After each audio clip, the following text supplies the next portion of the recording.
Hello everyone, आप सभी आंगनवाड़ी कार्यकर्ताओं का, सेविकाओं, सहायिकाओं का फिर से एक नई वीडियो पर स्वागत है।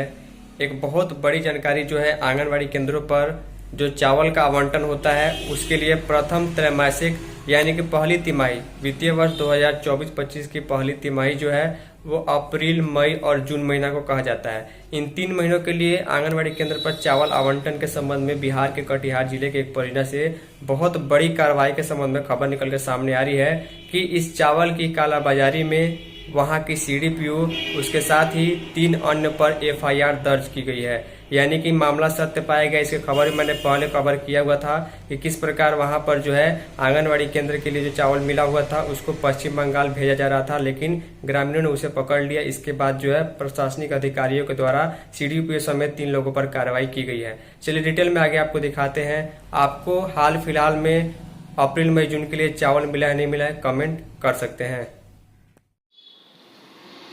तो आप सभी सेविका इस वीडियो को बहुत ही ध्यान से देखिएगा कि किस प्रकार आंगनवाड़ी केंद्र के चावल को पश्चिम बंगाल भेजा जा रहा था। आज से 15-20 दिन पहले की खबर थी। मैंने उसको कवर किया था और क्लियरली बताया था कि अगर जो भी दोषी होंगे उसके ऊपर कार्रवाई होगी।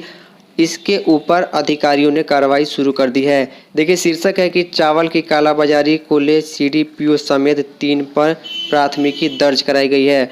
2 जून को चावल से भरे 5 ट्रैक्टरों को ग्रामीण में पकड़ा था। कटिहार जिले की खबर है।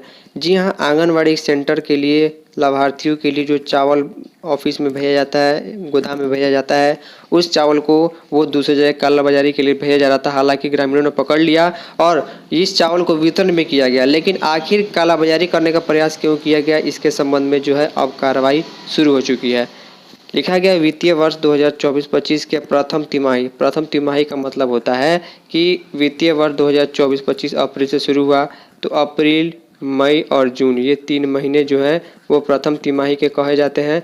और इन 3 महीनों के लिए जो है चावल आवंटन के संबंध में आया हुआ था कटिहार जिले में। लिखा गया इसके प्रयास में आरोप में बाल विकास परियोजना बारसोई, कटिहार के बारसोई ब्लॉक या फिर परियोजना की खबर है।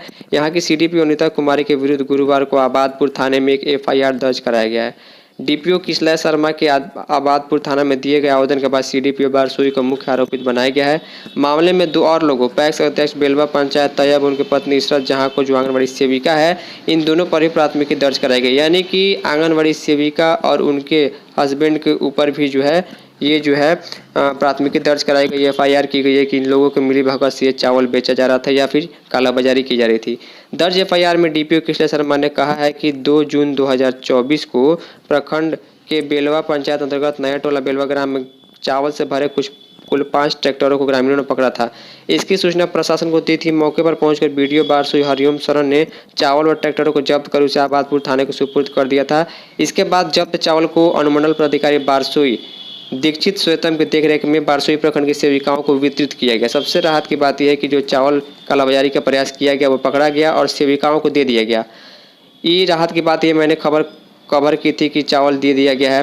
दर्ज आवेदन में डीपीओ ने कहा कि उक्त चावल के उठाव में विभागीय नियमों की अवहेलना की गई है। डीपीओ के मुताबिक प्रथम दृष्टया यह मामला चावल का कालाबाजारी व पोषाहार के चावल को नापाक इरादे से बेचने के प्रयास का है। गौरतलब हो कि बुधवार को सीडीपीओ कार्यालय में पहुंचकर डीपीओ कटिहार किसलय शर्मा ने मामले की छानबीन की थी। उसके पश्चात आबादपुर थाने में एक एफआईआर के लिए आवेदन दिया गया है। बताते चले कि 3 महीनों से चावल की कमी का रोना बारसोई प्रखंड स्थित आंगनबाड़ी केंद्रों को नौनिहालों को भोजन से वंचित रखा जा रहा है। देखिए मामला कितना गंभीर है। चावल का आवंटन था, लेकिन पिछले 3 महीनों से जो है परियोजना से ये बताया जा रहा है कि आंगनबाड़ी केंद्रों पर जो है चावल की अभी कमी है, इसीलिए भोजन से वंचित रखा जा रहा था, जिसको लेकर अभिभावकों में रोष व्याप्त था। जबकि वह पर्याप्त मात्रा में चावल उपलब्ध था जिसे कालाबाजारी कर पश्चिम बंगाल ट्रैक्टर से भेजा जा रहा था। बारसोई सीडीपीओ सहित सेविका व उसके पति पर मामला दर्ज होने के बाद कई तरह की चर्चा का बाजार गर्म हो गया है। मामले के जांच के खुलासा होने के बाद बात कही जा रही है। मामले में बारसोई सीडीपीओ सेविका पर गाज गिरना तय माना जा रहा है। यानी आप लोग देख पा रहे हैं कि किस प्रकार मिलीभगत से सीडीपीओ के साथ एक सेविका और उसके हस्बैंड का भी इसमें हाथ है। ये पूरा मामला अधिकारी के अंतर्गत है और ये मामला जो है दोष में पाया गया है। उम्मीद करूंगा कि आप लोगों को जो चावल मिलता होगा समय पर मिलता होगा, सही मिलता होगा। इस वीडियो में इतना ही। धन्यवाद।